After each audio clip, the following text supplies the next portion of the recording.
Hana Kim stood at the edge of the frozen wasteland and wondered if she had made a terrible mistake coming to Verglacia 7. The ice planet stretched endlessly before her. A white desert that could kill a human in minutes without proper protection. She pulled her thermal suit tighter and checked her equipment one more time. The research station had sent her out to collect samples from the northern ice fields. Simple enough task. Or so they said. Take the heated transport vehicle, gather some frozen plant specimens, and return before the temperature dropped below -150 degrees. Easy work for someone with her experience. Hana had been a xenobiologist for 6 years, studying alien life forms on 12 different worlds. But Verglacia 7 was special. This planet held secrets that most scientists only dreamed about. The frost beasts alone made the posting worthwhile, even if protocol demanded she keep her distance from them. She had seen them from afar during her first week. Massive creatures, twice the size of Earth elephants, covered in fur that looked like living crystal. They moved across the ice fields in great herds, completely unbothered by temperatures that would freeze human blood solid in seconds. The station commander, Do-Yun Park, had warned her never to approach them. They were classified as non-sentient animals, he said. Dangerous and unpredictable. Hana loaded her sample containers into the transport vehicle and started the engine. The machine hummed to life, its heating systems creating a bubble of warmth around her. She began the journey back to Research Station Polaris, following the marked route on her navigation screen. That was when everything went wrong. The vehicle made a grinding noise. Then another. The engine sputtered and died. Hana tried the restart button once, twice, 3 times. Nothing. The heating system began to fade, immediately. She could see her breath forming clouds in the air. She grabbed her emergency communicator and called the station. Static. The ice storms must have started early, blocking all signals. Hana checked her suit battery. 6 hours of power remaining. The station was 15 kilometers away. In this cold, even with the suit, she would never make it. Fear touched her heart, but she pushed it away. Panic killed people faster than cold did. She needed to think. The transport had emergency supplies, including a thermal jacket designed for situations exactly like this. She pulled it on over her suit. The jacket would buy her maybe 1 extra hour. Still, not enough. Hana climbed out of the dead vehicle and started walking. What choice did she have? Stay and freeze? Or walk and maybe freeze a little later? At least walking gave her a chance. The wind picked up, carrying ice crystals that stung her exposed face shield. The temperature display on her wrist showed -140 degrees and dropping. Her suit began to beep warning alerts.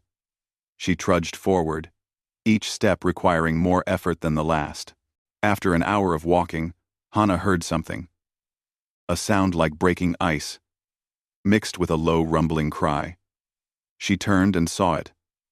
A young frost beast.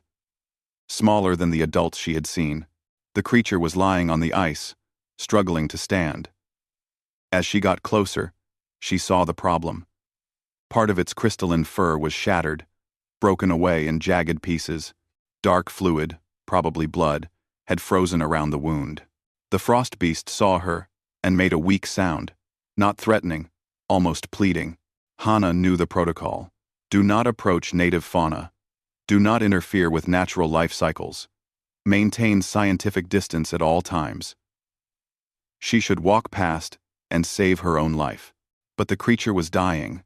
She could see it in the way its breathing had slowed, in the dimming glow of its fur. A frost beast, a creature that lived in absolute zero temperatures, was freezing to death. How was that even possible? She moved closer, slowly, showing her gloved hands were empty. The young beast watched her with eyes like blue diamonds. It did not try to run or attack. It simply waited. Hana examined the wound. The broken fur had exposed the creature's skin to direct cold. Without its natural insulation, even a frost beast could not survive. The wound needed to be covered, warmed somehow. But she had nothing except Her jacket. The thermal jacket that was keeping her alive. The decision came without thinking.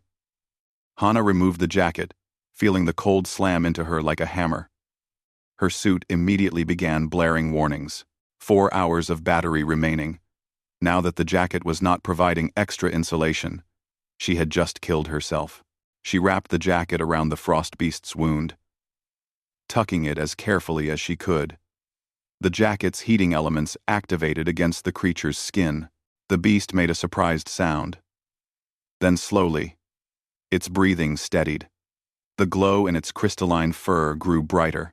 Hana stepped back, shivering now. Well, she thought, at least I saved something today. That counts for something. Right? The young beast struggled to its feet, her jacket hanging awkwardly from its massive body. It looked at her and made a series of clicking sounds. Then it lifted its head and called out, a long, echoing cry that rolled across the ice fields. Hana did not know what would happen next. She wrapped her arms around herself and kept walking toward the station. 3 hours of power left, 12 kilometers to go. The math was simple and brutal. She heard them before she saw them. The adult frost beasts, at least a dozen, moving across the ice with surprising speed. They surrounded her in moments, their massive bodies blocking the wind. Hana stopped walking. This was it, then. Eaten by alien megafauna because she could not follow simple protocol. But they did not attack. The young beast moved to her side, still wearing her jacket. It pressed against her, and warmth flooded through her suit.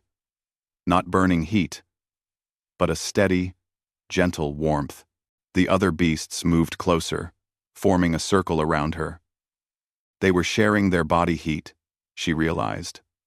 Protecting her, the herd began to move, and Hana moved with them, walking in the center of their protective circle. They matched her pace, never rushing, never leaving her behind. When she stumbled, one of them would press close, steadying her. When her suit warnings grew frantic, they would tighten their circle, sharing more warmth. Hours passed. Hana lost track of time, focused only on putting one foot in front of the other. The frost beasts never left her. They walked through the ice storm, through the deadly cold, keeping the fragile humans safe in their midst. When the lights of Research Station Polaris finally appeared through the snow, Hana wanted to cry. The frost beasts walked her right to the main entrance, close enough that the external cameras would have captured everything. Then they stopped. The young beast, still wearing her jacket, pressed its massive head gently against her helmet. A gesture of thanks?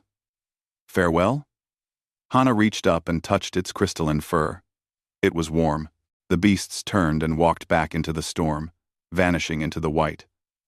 Hana stood at the station door, shaking from cold and shock and something else she could not name. Her suit battery showed 8 minutes of power remaining. She had saved a creature's life by giving away her only protection. That creature had saved her in return, bringing its entire family to help a stranger who had shown kindness. The door opened. Do-yoon Park stood there, his face pale. Hana, we saw on the cameras. You gave your jacket to a frost beast? Are you insane? You violated every protocol we have. Hana walked past him into the blessed warmth of the station. She was too tired to explain, too cold to care about protocols. She had learned something out there in the ice. Something important. Kindness was not about following rules. It was about doing what was right, even when it might cost everything. Behind her, through the observation window, she saw the frost beast herd moving across the ice. One of them, small and young, wore a bright blue thermal jacket like a badge of honor. Hana smiled and let the medics lead her away to the warming chamber. She had a feeling this was just the beginning of something extraordinary. 3 weeks had passed since Hana's rescue by the frost beasts, and the research station still had not stopped talking about it. She had recovered from mild frostbite on her fingers and toes. Nothing serious, but the consequences of her actions were far more complicated than frozen flesh. Do-Yun Park had filed a formal report about her protocol violations.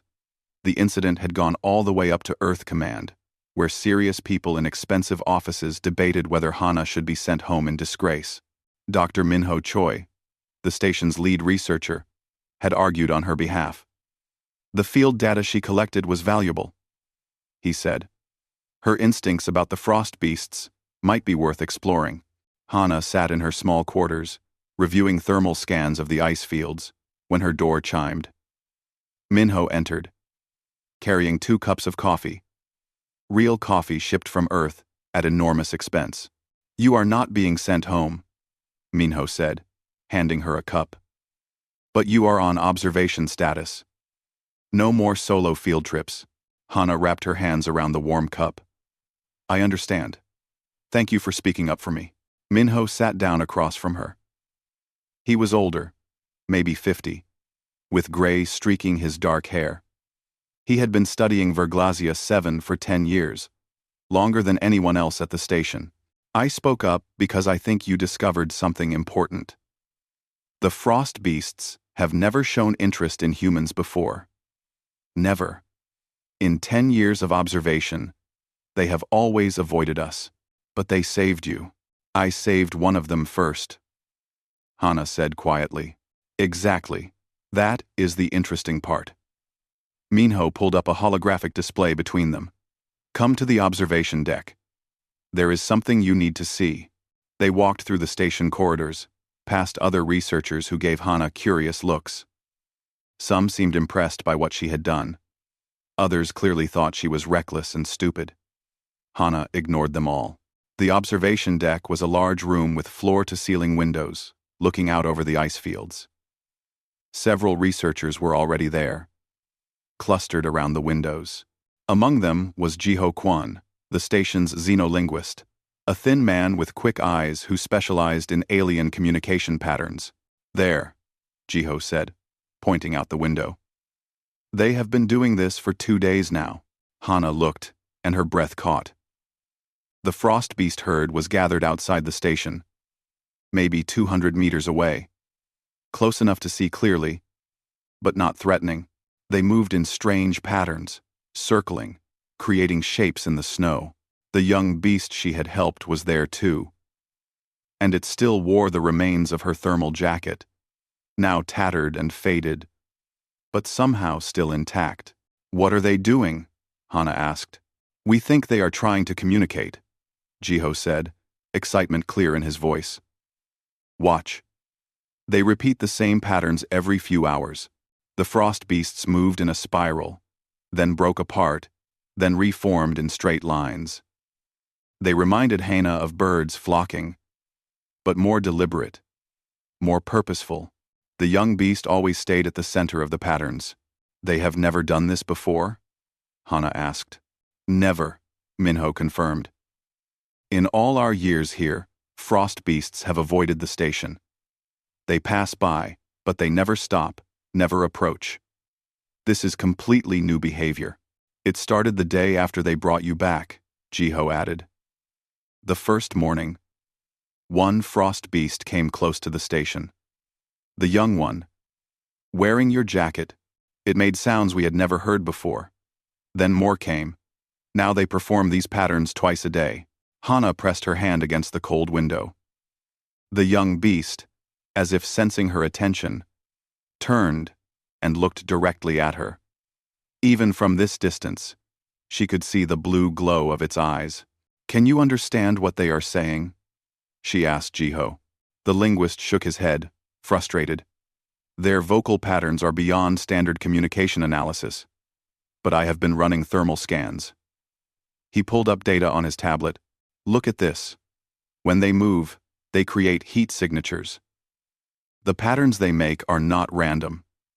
They have structure, repetition, meaning. They communicate through temperature?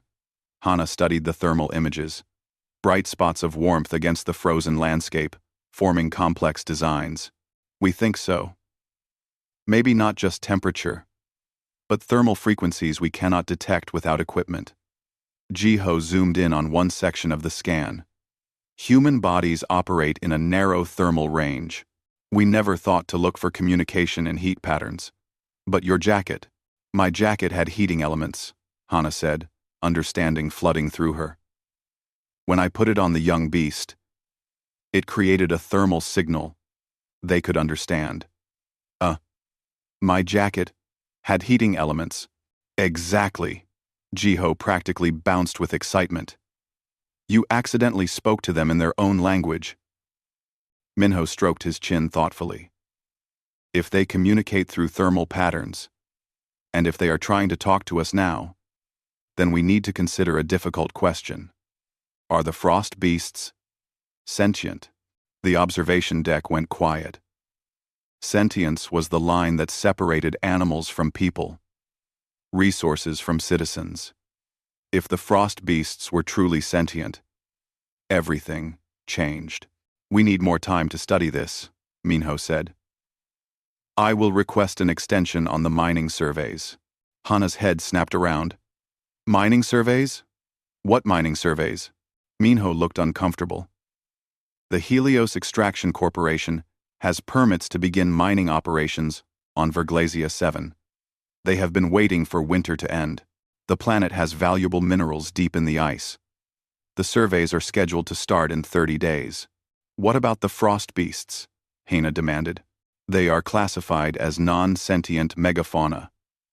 The mining operations would displace them, possibly kill thousands. But legally. Minho spread his hands helplessly. It is allowed. Hana stared back out at the herd.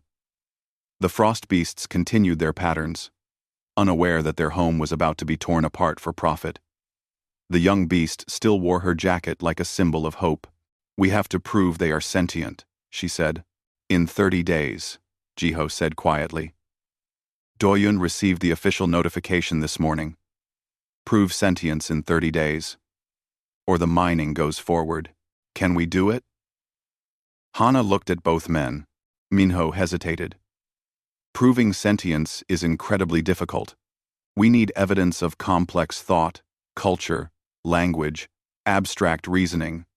30 days is not much time, but we have a starting point, Jiho said, gesturing to the frost beasts outside. They are trying to communicate with us right now. A new voice spoke from behind them. Then I suggest we learn to listen. Yunji Lee, the station's chief engineer, walked onto the observation deck. She was young, maybe 25, with oil stains on her work coveralls and a sharp intelligence in her eyes. I have been reviewing the data on your jacket. Hana, the heating elements created thermal pulses when they activated. If Jiho is right about thermal communication, we can build a device that translates those patterns. A thermal translator? Jiho looked intrigued. Is that possible? I can have a prototype ready in 3 days, Yunji said confidently. But we will need to test it. Someone will need to go out there and try to talk to them. Everyone looked at Hana. She took a deep breath. Going back out onto the ice was frightening. But staying silent while an entire species faced destruction was worse. I will do it. Minho nodded slowly. I will inform Doyun, and I will file for an emergency sentience evaluation. It might buy us more time. Minho. Minho. Minho. Over the next 3 days, Yunji worked around the clock on the translator device. Hana spent her time studying the frost beast's thermal patterns, trying to find repetition and meaning. Jiho helped, building a database of thermal vocabulary. On the morning of the 4th day, Yunji presented the translator. It looked like a modified thermal scanner mounted on a pole, with heating elements that could pulse in controlled patterns.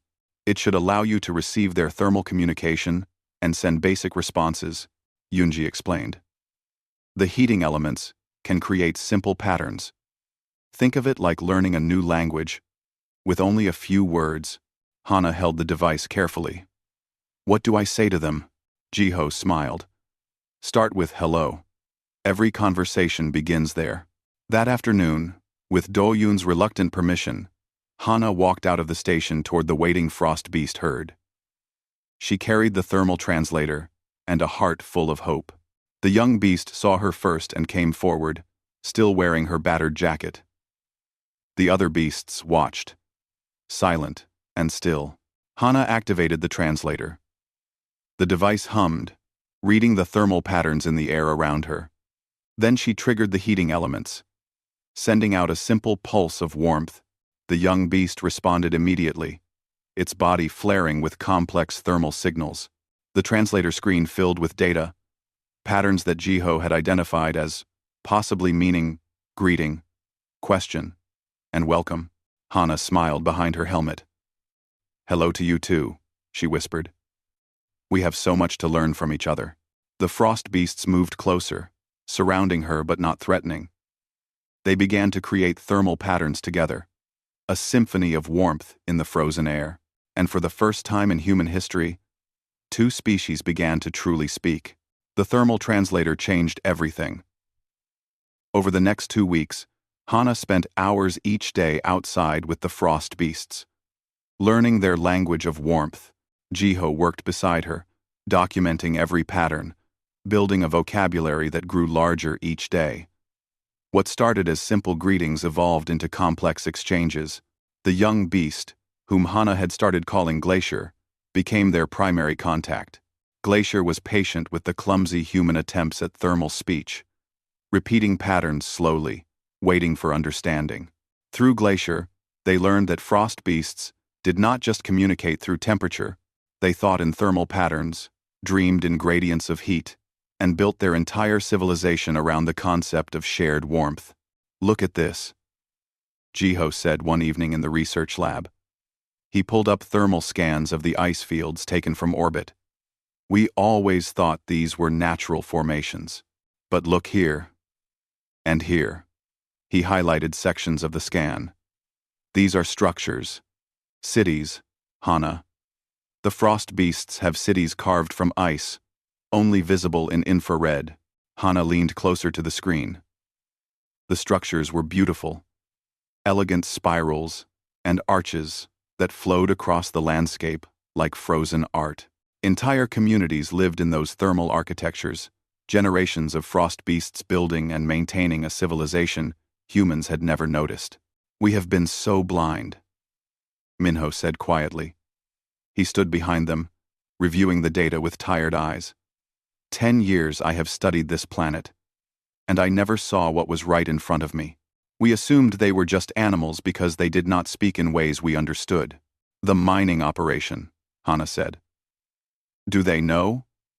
Does Helios extraction know they would be destroying cities, not just displacing animals?" Minho shook his head. "The permits were issued based on our original classification, non-sentient megafauna. But with this evidence, we can challenge the classification. I have already sent a report to the Galactic Federation." "Will it be enough?" Hana asked. "Will they stop the mining?" "I do not know. We have 17 days left." The Federation moves slowly. Minho rubbed his face. "But there is another complication. Glacier contacted you today, yes? What did they communicate?" Quote. Hana pulled up the thermal patterns from that afternoon's conversation. Glacier said, "Their people are entering pre-hibernation phase. In 2 weeks, all the frost beasts in this region will begin their hibernation cycle. They sleep for the entire winter, nearly 300 days. That is normal behavior," Jiho said. "We have observed it before." "Yes. But this year is different." Hana pulled up another pattern, this one more complex. Glacier said the Elder Council wants to meet with me. They have a request. The 3 researchers looked at each other. A formal meeting with Frost Beast leadership was unprecedented. It could provide the evidence they needed to prove sentience beyond any doubt. Or it could go terribly wrong. "When?" Minho asked. "Tomorrow morning, at the thermal springs, 10 kilometers north. I will inform Doyun." "And Hana?" Minho's expression was serious. "Whatever they ask, think carefully before you answer. We are establishing first contact protocols here. What we do now will affect human-frost-beast relations forever." The next morning, Hana traveled to the thermal springs with Yunji and Jiho. The springs were one of the few places on Verglasia 7 where heat rose naturally from underground, creating pools of liquid water in the middle of the frozen wasteland. Steam rose in great clouds, making the area look dreamlike, almost unreal. Hundreds of frost beasts waited there, more than Hana had ever seen in one place. They stood in organized groups, their crystalline fur glowing with complex thermal patterns. At the center stood the largest frost beast Hana had ever seen, easily twice the size of the others. Glacier stood beside the elder, still wearing Hana's jacket. Hana activated the thermal translator and stepped forward. The elder frost beast created a thermal pattern, slow and formal. The translator struggled to interpret the complex meaning, but Jiho had taught Hana to feel the patterns as well as read them. Welcome, human who shares warmth. The pattern meant, roughly, you are recognized by the Council of Elders. You are honored among our people. Hana triggered her translator to respond. I am honored to be here. Thank you for saving my life. The elder's response flared with warmth. You saved ours first. You gave warmth when you needed it yourself. This is the highest act in our culture. The gift of warmth, with no expectation of return. Hana felt tears prick her eyes. She had not expected such philosophical depth. I could not let Glacier die. And so you made us see humans differently, the elder communicated. For many generations, we have watched your kind. We thought you were dangerous. Your technology burns with aggressive heat. Your ships scar the sky with fire. We believed you only took warmth, never gave it. But you proved us wrong. We want to understand your people, Hana said. To learn from you. To be friends. The elder moved closer, and Hana had to fight the instinct to step back from something so massive. That is why we have called you here. In 5 days, we begin hibernation. This is our most sacred time, when we sleep together as families, as communities. It is when we are most vulnerable. I understand, Hana said, though she did not know where this was leading. Your jacket introduced something new to us, the elder continued. The concept of individual warmth during sleep. Traditionally, we hibernate in communal chambers, sharing body heat, but young Glacier wore your gift during pre-hibernation rest. The experience was different, comforting in a new way. A personal warmth, not shared, but owned.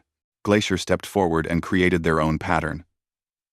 It felt like being held, safe, warm, alone, but not lonely.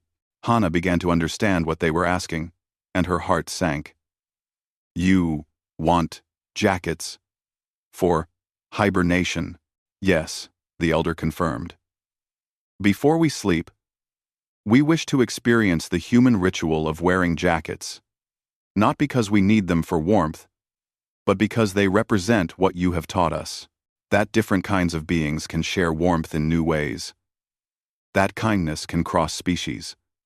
We want to hibernate, holding that knowledge close.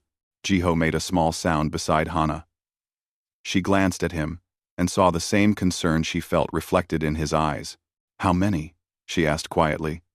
How many frost beasts would want jackets? The elder gestured with a massive limb, encompassing the gathered crowd and beyond. All who can receive them. In this region, approximately 12,000 individuals. 12,000 jackets. In 5 days, it was impossible. Hana's mind raced. The station had supplies for 47 humans. Even if they used every piece of fabric, every spare material, they could not make 12,000 jackets in 5 days. It would take months, maybe years. Hana started, then stopped.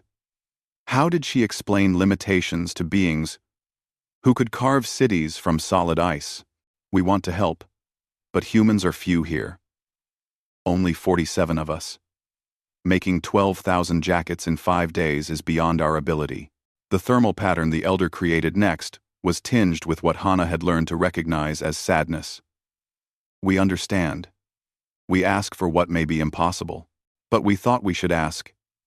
Human, who shares warmth, You gave your jacket when it was impossible to spare.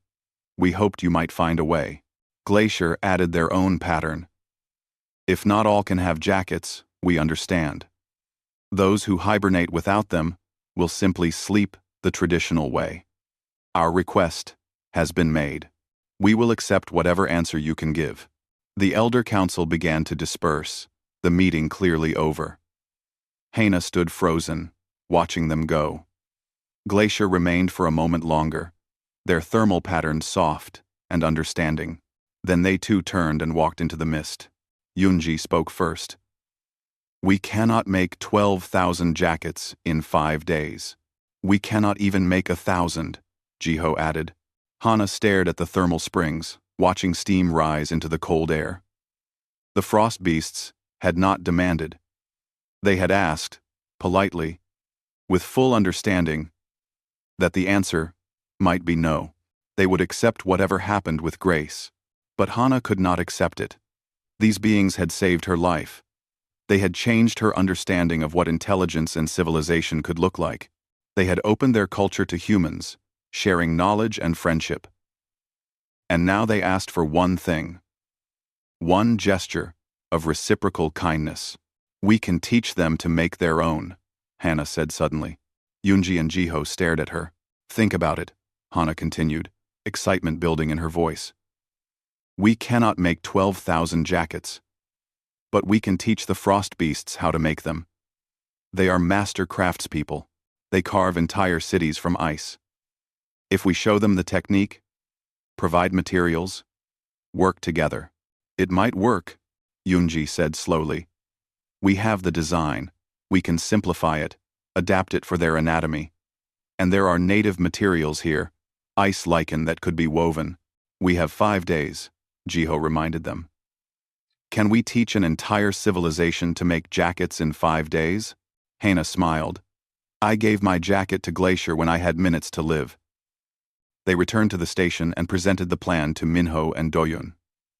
The commander was skeptical, but Minho supported the idea immediately. Within hours, the entire research station was mobilized. They would attempt something unprecedented. Cross-species cooperation. On a massive scale. Teaching alien beings human manufacturing techniques. Creating hybrid materials that combined both cultures' knowledge. It was ambitious. It was probably impossible. But watching Glacier walk away wearing that tattered jacket, Hana knew they had to try. The greatest making in Verglacia 7's history was about to begin. The first workshop was chaos. Hana stood in a heated shelter, hastily erected near the thermal springs, surrounded by 20 frost beasts who were trying to understand human fabric.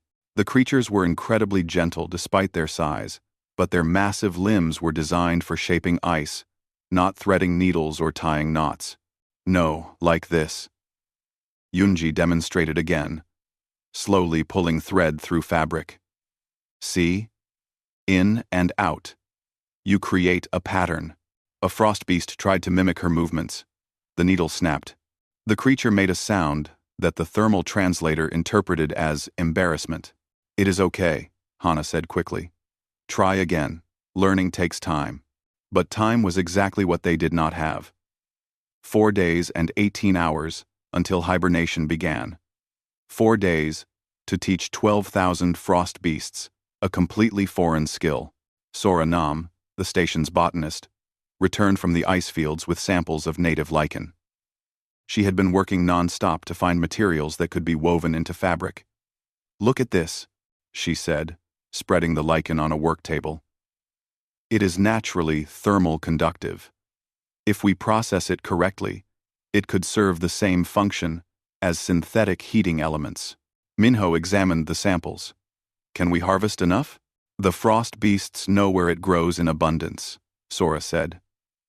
They have been harvesting ice lichen for generations, using it in their architecture. They just never thought to weave it. That was the first breakthrough. The frost beasts understood ice lichen intimately. When Hana showed them how to process and weave it, they grasped the concept quickly. Their limbs might struggle with human needles, but they could manipulate ice lichen strands with precision. We need to adapt the design, Yunji said, sketching rapidly. Human jackets will not work for their body structure. We need something that fits their torso, maybe with openings for their limbs. Glacier stepped forward and created a thermal pattern. Through the translator, Hana understood they were offering to demonstrate. Glacier lay down, and Yunji began draping fabric over them, pinning and adjusting. Other frost beasts watched with intense focus. Within 2 hours, they had a prototype. It looked nothing like a human jacket, more like a decorative covering that draped across the frost beast's back and sides. But when Glacier stood wearing it, the effect was immediate. The other frost beasts created excited thermal patterns. They like it, Jiho translated. They say it feels right. Can you make more of these? Hana asked Glacier. The young frost beast's response was clear. Show us how. We will learn. By the end of the first day, they had taught 50 frost beasts the basic techniques. Those 50 became teachers themselves, spreading out to instruct others. The knowledge rippled through the community like thermal waves. The work took on a rhythm. Humans and frost beasts labored side by side, learning each other's methods. The frost beasts taught humans how to shape ice using harmonic thermal vibrations, creating structures that could hold and organize materials. Humans taught frost beasts about patterns, stitching, and the concept of decorative design. Yunji made another discovery on the second day. The ice lichen bonds with frost ice in a unique way. We can create a hybrid material. Frost weave, we could call it. Stronger than fabric, more flexible than ice, and it holds thermal patterns naturally. The frost beasts loved frost weave. They could shape it using their natural abilities while incorporating human weaving techniques. Production speed increased dramatically. By the end of the second day, they had completed 200 jackets. Not enough. Not nearly enough. But it was progress. News of the project spread beyond the immediate area. Frost beast packs from distant regions began arriving, traveling across the ice fields to participate. They did not come demanding jackets. They came to help make them. Entire families worked together, parents teaching their young, creating an assembly process that spanned kilometers. The human researchers worked around the clock. Doyun stopped questioning the project and started coordinating logistics. Minho documented everything, knowing this was historic. Jiho refined the thermal translator, allowing for faster communication. Sora led teams to harvest more ice lichen. Yunji designed new tools, adapted for frost beast limbs, and Hana moved between groups, teaching, encouraging, troubleshooting. She barely slept. Her hands ached from demonstrating stitches hundreds of times. Her voice was hoarse from talking, but every time she wanted to rest, she would see another jacket completed. Would watch a frost beast carefully fold their creation with pride, and she would find energy to continue. On the third day, something unexpected happened. The frost beasts began adding their own innovations. They incorporated traditional thermal patterns into the jacket designs, creating works of art that told stories. Each jacket became unique, reflecting the personality of both the maker and the intended wearer. This is not just manufacturing anymore, Minho observed, watching a group of young frost beasts weaving intricate patterns. This is cultural exchange. They are blending human and frost beast traditions, creating something new. Hana nodded, too tired to speak but filled with wonder. She had wanted to save the frost beasts from mining operations. She had not expected to witness the birth of a shared culture. But on the morning of the fourth day, disaster struck. A priority message came through from Galactic Federation headquarters. Helios Extraction Corporation had accelerated their timeline. They would begin mining operations in 24 hours, not 4 days. Doyun called an emergency meeting. They heard about our sentience claim. They are moving fast to start mining before we can prove anything. Once mining begins, stopping it becomes legally complicated. How many jackets have we completed? Minho asked. 9,000. 312, Yunji reported. We are working as fast as possible. But we need more time. We do not have more time, Doyun said grimly. Helios Extraction has filed complaints about our research station interfering with permitted commercial operations. We are under orders to evacuate within 24 hours. Silence filled the room. Evacuate. Leave. Abandon the frost beasts to their fate. After everything they had built together, after the friendships formed and the cultural bridges constructed, they were being ordered to walk away. No, Hana said. We are not leaving. Hana. We do not have a choice. Doyun began. There is always a choice. Hana stood, her exhaustion forgotten. We tell everyone. We send out messages to every colony, every station, every ship in range. We show them what is happening here. We let the galaxy see what Helios Extraction is about to destroy. A media campaign? Jiho looked thoughtful. That could work. Public pressure on the Federation. We have footage of the workshops, Minho added. Documentation of human frost beast cooperation. Evidence of sentience that is undeniable. Yunji was already moving to her console. I can have a compilation ready in 2 hours. Broadcast it on every open channel. Do it, Doyun said. He looked at Hana with something like respect. If we are going to violate orders, we might as well do it spectacularly. Doyun.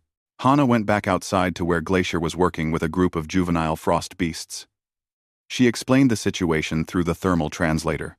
The young ones needed to understand that humans were fighting for them, even when it cost the humans everything. Glacier's response was gentle but firm.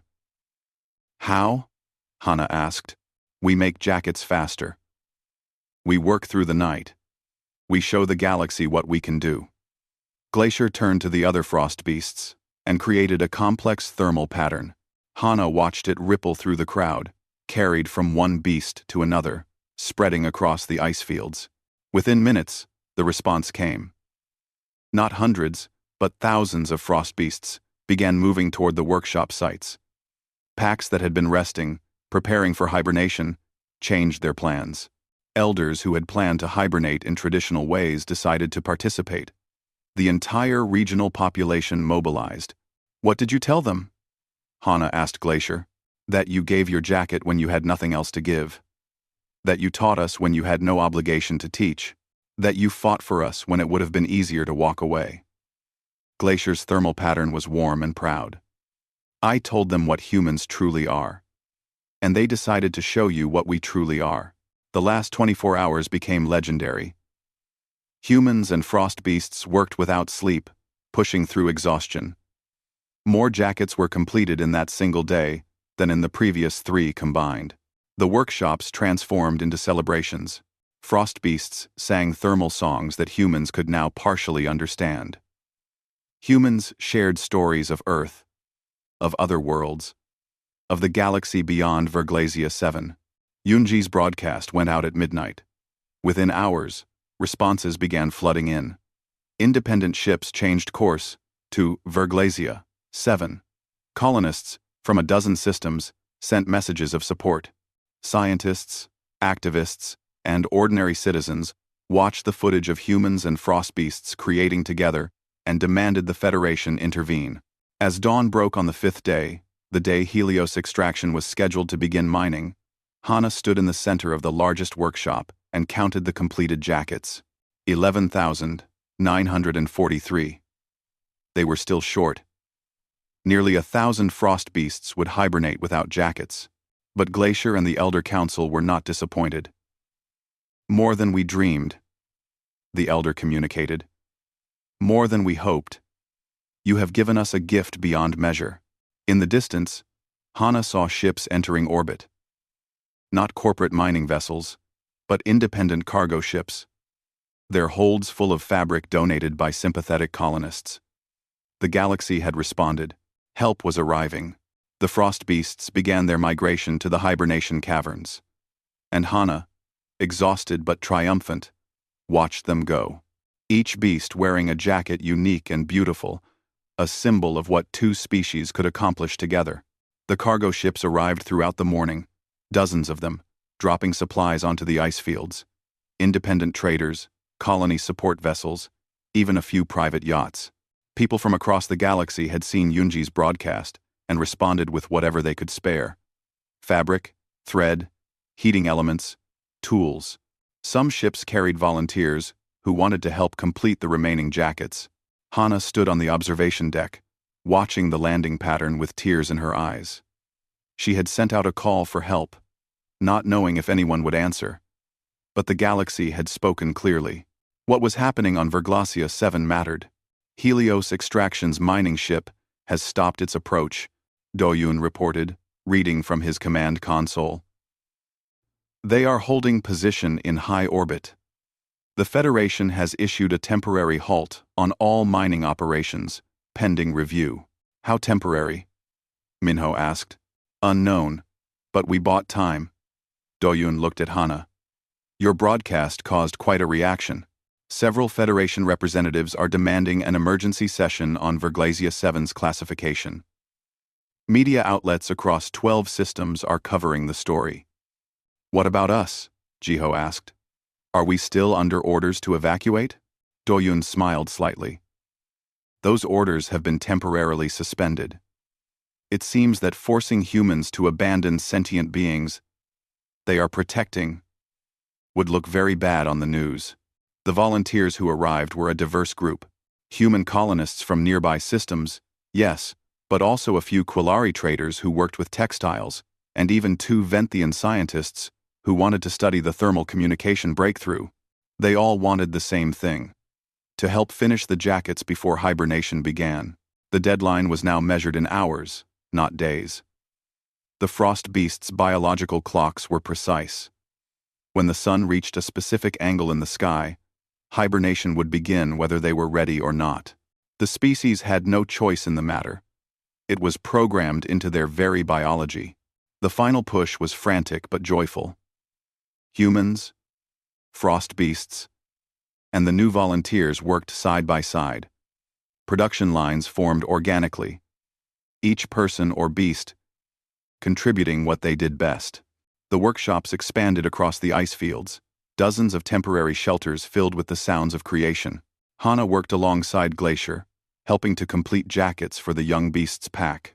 Glacier had insisted on working until the very end, even though their own jacket, Hana's original gift, was worn and tattered now.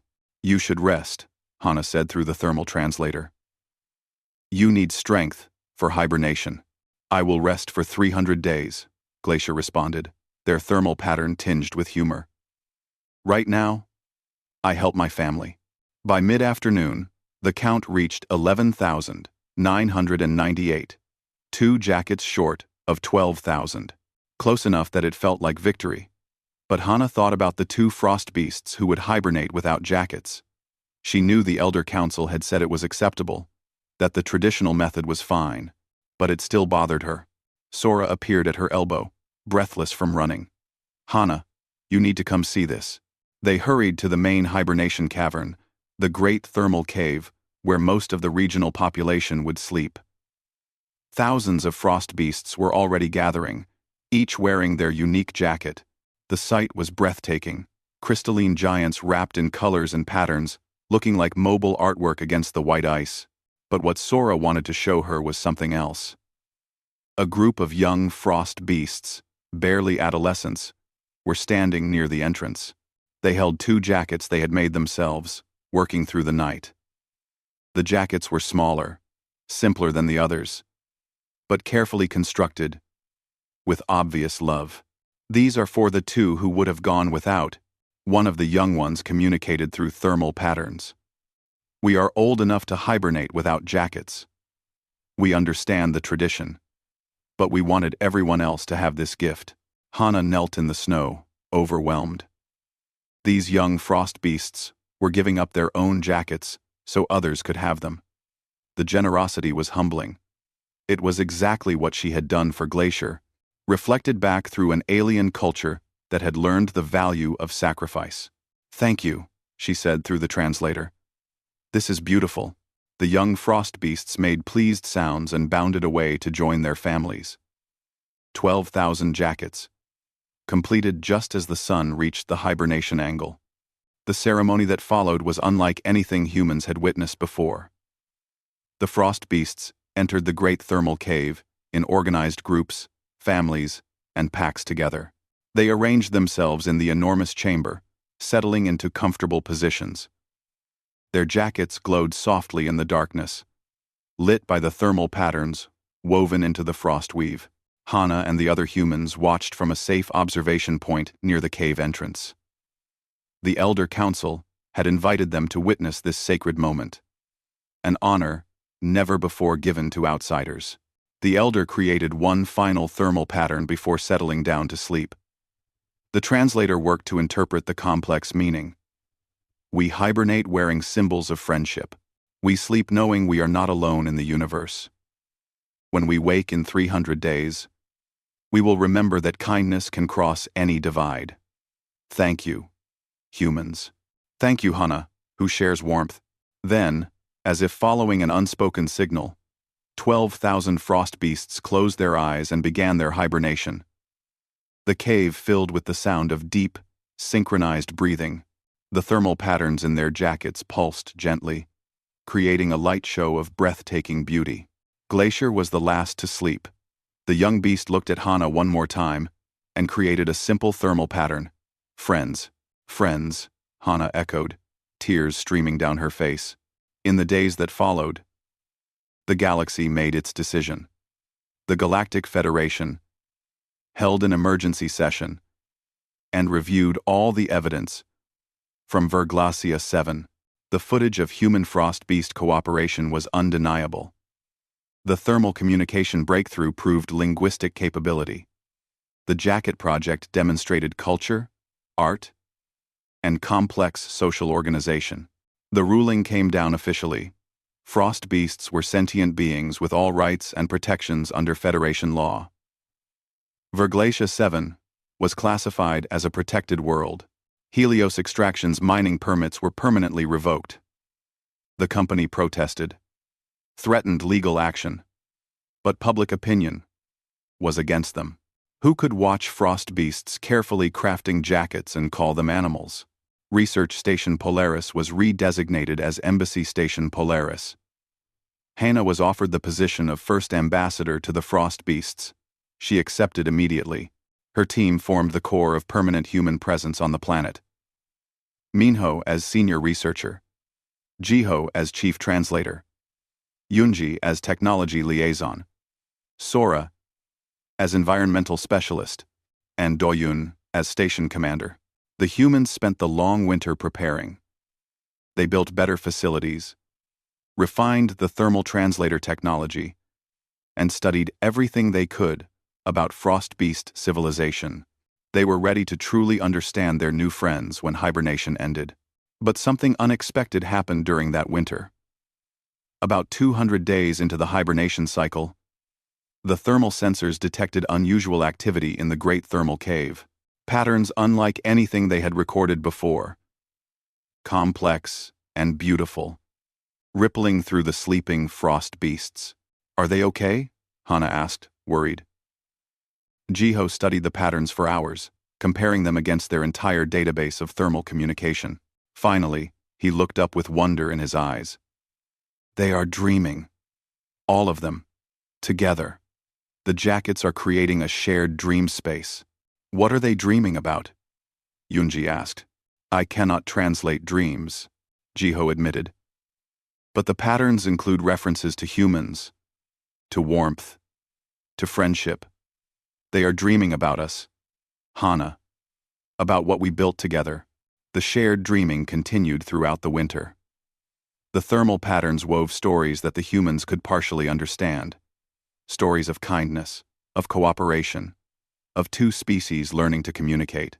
The jackets, infused with human thermal signatures from the making process, had created an unexpected bridge between sleeping frost beast minds and the waking human consciousness. When spring finally came to Verglacia 7 and the sun rose high enough to trigger the waking cycle, 12,000 frost beasts emerged from the great thermal cave. They wore their jackets still, now incorporated into their very sense of self. They would wear them through the summer, through the next winter, creating new ones as the old wore out. The jacket had become part of frost beast culture, a symbol of the moment they joined the wider galaxy. Glacier was among the first to emerge. The young beast had grown during hibernation, almost adult-sized now. They approached Hana immediately and created a thermal pattern. I dreamed of you, friend Hana. We all did. And we learned your stories, your history, your world. The dreams taught us what we could not learn awake. That is incredible, Hana said. Can you teach us to dream with you? Glacier's response was joyful. Next winter, you hibernate with us. Wear jackets made together, and we will share the dream space. Humans and frost beasts, sleeping side by side, learning from each other even in rest. Over the following months, the relationship deepened. Young frost beasts and human children began exchanging cultural lessons. Scientists from both species collaborated on projects combining thermal technology with human engineering. The first human frost beast research team was formed to study the shared dreaming phenomenon. Other alien species heard about Verglasia 7 and requested permission to visit. The planet became known throughout the galaxy as the place where two radically different species had found common ground through simple kindness. The Jacket Protocol entered Federation training as an example of successful first contact. 1 year after Hana first gave her jacket to a dying frost beast, she stood in the great thermal cave, preparing for her first shared hibernation. The cave was arranged differently now, with spaces for humans and frost beasts together. Families from both species would sleep side by side, protected and warm. Hana wore a new jacket, one she had made with Glacier's help. It combined human and frost beast techniques, comfortable for both species' thermal needs. Beside her, 20 other humans prepared for the experience, each paired with a frost beast family. Glacier settled down next to her, massive and warm and safe. Other frost beasts arranged themselves nearby, with human researchers nestled among them, the cave filled with both species, ready to share in the most intimate aspect of frost beast culture. As the hibernation angle approached, Glacier created one final thermal pattern. You gave me warmth when I was dying. You gave my people friendship when we were alone. Now we give you this. Our dreams, our stories, our future. Whatever comes, we face it together. Hana reached out and touched Glacier's crystalline fur. Together, she agreed. The sun reached the hibernation angle. Frost beasts and humans closed their eyes and let sleep take them. As their consciousness faded into shared dreaming, thermal patterns began to dance through the cave. Stories wove together. Human memories of Earth mixed with frost beast, legends of ice. Two species dreaming as one. In the darkness of the great thermal cave, 12,000 jackets glowed softly, each one a reminder that the greatest bridges between worlds are built not with technology or treaties, but with simple acts of kindness. A human gave her jacket when she had nothing else to give, and in return, received a gift beyond measure: belonging. Outside the cave, a new dawn was beginning for Verglasia 7. A dawn where humans and frost beasts would wake together, work together, dream together. All because one person chose to share warmth with a stranger, and that stranger chose to share it back. The galaxy would never be the same.